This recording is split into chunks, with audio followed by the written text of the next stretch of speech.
How the Grinch Stole Christmas by Dr. Seuss. Every who and who will like Christmas a lot, but the Grinch, who lived just north of Whoville, did not. The Grinch hated Christmas, the whole Christmas season.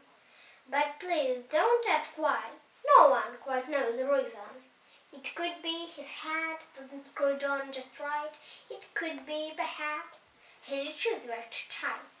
But I think that the most likely reason of all may have been that his heart was 2 sizes too small. Whatever the reason, his heart or his shoes, he stood there on Christmas Eve, hating the Who's. Staring down from his cave, there saw a Grinchy frown at the one-lighted windows below in their town. For he knew every who down Whoville beneath was busy now, hanging a mistletoe wreath. And they hung their stockings, he snarled with a sneer. Tomorrow is Christmas, it's practically here. And he growled, with his Grinch fingers nervously drumming, I must find some way to stop Christmas from coming. For tomorrow, he knew, all the cool girls and boys would wake bright and early. They'd rush for the toys. And then, oh the noise, noise. That one thing he hated, the noise. Then the Who's, young and old, would sit down to a feast. And they'd feast, and they'd feast, and they'd feast. They'd feast on Who pudding and rare Who roast beast. That was something the Grinch couldn't stand in least. And then they'd do something he liked least of all. Every Who and Whoville, the tall and the small, would stand close together with Christmas bells ringing. They'd stand hand in hand, and the Who's would start singing. And they'd sing, and they'd sing, and they'd sing. The more the Grinch thought of this whole Christmas scene, the more the Grinch thought, I must stop this whole scene. Why, for 53 years I've put up with it now. I must stop Christmas from coming. But how? Then he got an idea. An awful idea. The Grinch got a wonderful, awful idea. I know just what to do, the Grinch laughed in his throat. And he made a quick Santa Claus hat and a coat. And he chuckled and clucked, what a great Grinch trick. With his coat and his hat, I look just like Saint Nick. All I need is a reindeer, the Grinch looked around. But since reindeers are scared, there was none to be found. Did that stop the old Grinch? No, the Grinch simply said. If I can't find a reindeer, I'll make one instead. And he called his dog Max, and he took some red thread, and he tied a big horn on the top of his head. Then he loaded some bags and some old empty sacks on a ramshackle sleigh, and he hitched up old Max. Then the Grinch said, Get up! And the sleigh started down toward the homes to the Who's lay snooze in their town. All the windows were dark, quiet snow filled the air. All the Who's were all dreaming sweet dreams without care. When he came to the first little house on the square. This is stop number 1, the old Grinchy Claus hissed. And he climbed to the roof, empty bags in his fist. Then he slipped down the chimney, a rather tight pinch. But if Santa could do it, and so could the Grinch, he got stuck only once for a moment or two.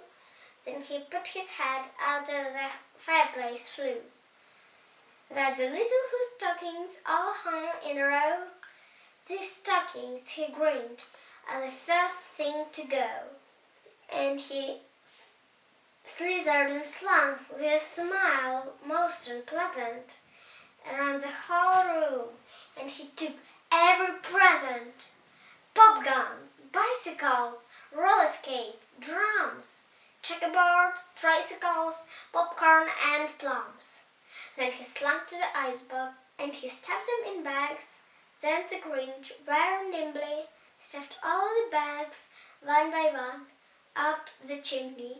He took the who's feast, he took the who's pudding, he took the roast beast.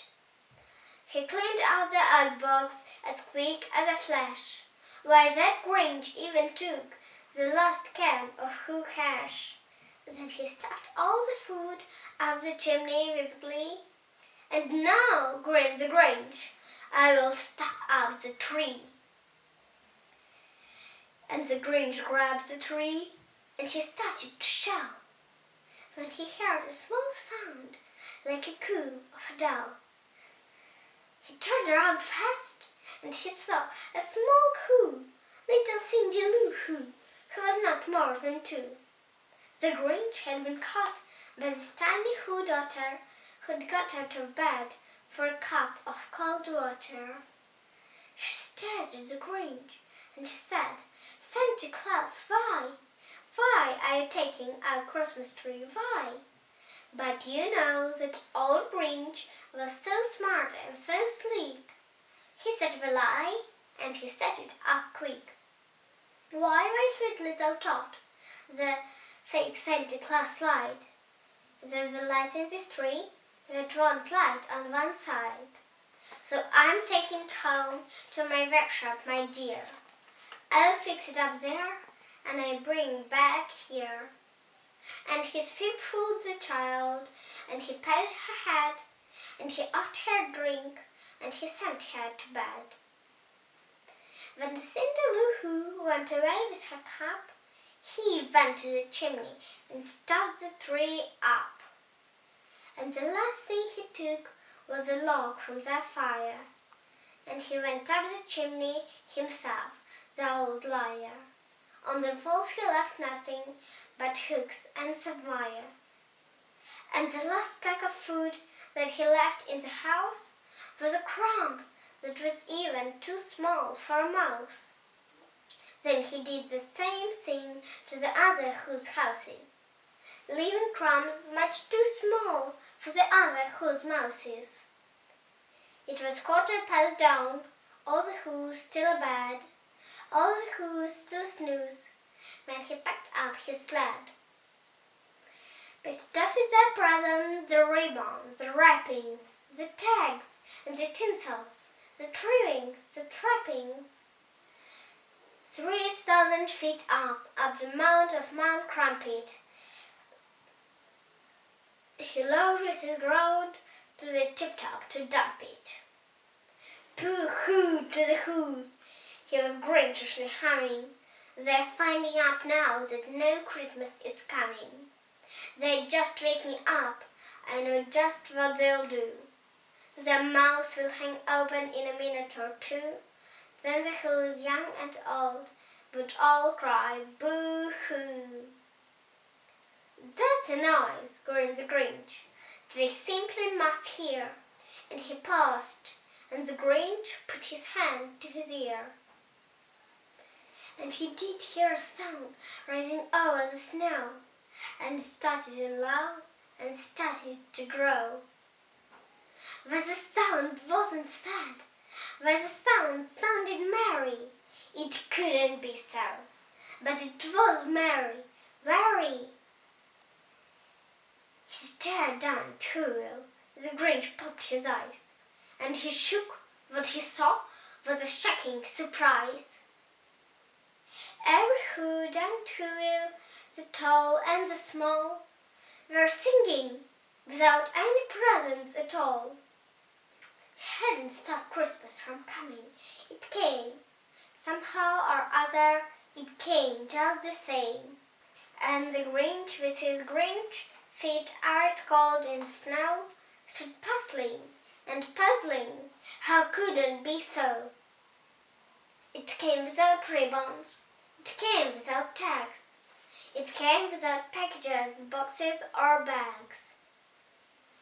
And he puzzled 3 hours till his puzzle was sore. Then the Grinch thought of something he hadn't before. Maybe Christmas, he thought, doesn't come from a store. Maybe Christmas, perhaps, means a little bit more. And what happened then?